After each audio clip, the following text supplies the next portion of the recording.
Drip लगाने का तरीका आपको बताते हैं। ये प्लस्तर है और मेरे पास उसके अलावा बेल्ट है। सबसे पहले आपने ये बेल्ट बांध लेना कलाई पे, ठीक है, उसको क्लियरली टाइट कर लेना है। उसके बाद आपने जो है ना सर्च करना है वेन को सर्च करना है। आपने प्लस्तर काट के ऐसे जो है ना आपने उसी वक्त रख लेने हैं अपने साथ। और ये देखें जी प्लस्तर ये मैंने रख दिए हैं साथ। उसके बाद आपने सबसे पहले ड्रिप जो आपने लगानी है उससे ए जो है ना आपने वो निकाल लेनी है, ठीक है।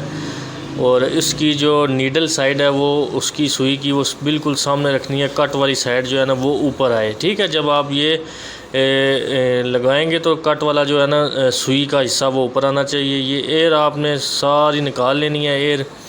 ये हम कनोले के बगैर डायरेक्ट जो है ना वो ड्रिप लगाएंगे डायरेक्ट, ठीक है, कनोले के बगैर।